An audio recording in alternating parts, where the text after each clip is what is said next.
On the cusp of meteorological winter, we're here at RSPB, Frampton Marsh. We were last here in January of this year. It's a little cold today, but there's no wind, so it feels quite pleasant. And the light is quite atmospheric as thousands of birds take to the air.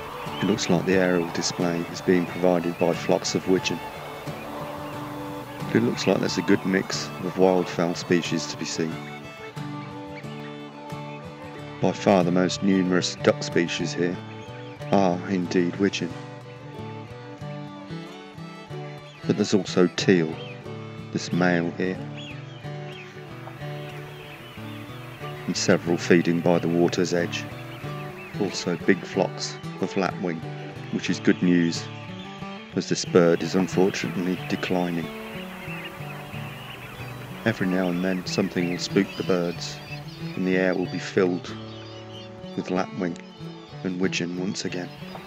There's also several species of geese here today, Canadas and of course greylag, but also Brent geese. Frampton Marsh is one of the best places I know to see these birds. These are dark-bellied Brents. They'll spend the winter in the UK before returning to their breeding grounds next March or April, and they're flying in all the time.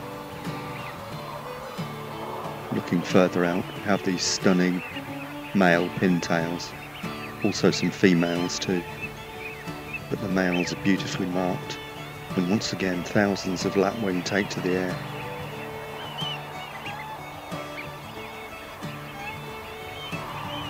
And then coming into view, another beautifully marked duck, this male shoveler, in the plumage that he'll keep until the end of next year's breeding season.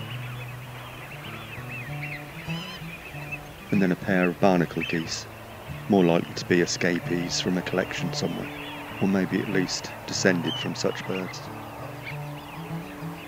And at last a species of wader, it looks like a dunlin. Waders are very thin on the ground today.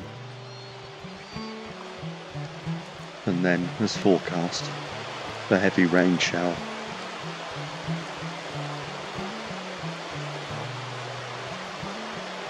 And then suddenly our eyes caught by a pair of brown hair streaking past the hide. They head towards the reed bed hide and then, startled by some bird watchers, head back in our direction.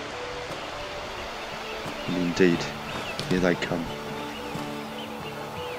I always love to see brown hair, species immersed in ancient folklore and mythology, and the subject of many a folk tale.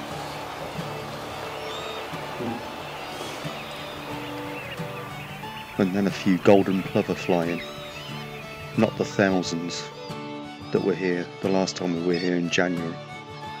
In excess of 6,000 were here then, but it's always a bonus to see these beautiful birds.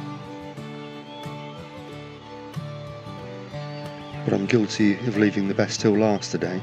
This is a merlin, the UK's smallest falcon. I think I saw a merlin way back in the mists of time, but I certainly haven't seen one for a long time, and certainly haven't filmed one before. This is either a female or a juvenile. It's fantastic to be able to get footage of this red status bird. It stayed perched on this post for well over an hour, and all through the rain showers. Well, that's almost it, and Frampton Marsh has once again delivered an excellent day's wildlife watching and filming. And I'll leave you with the merlin, and I'll see you next time.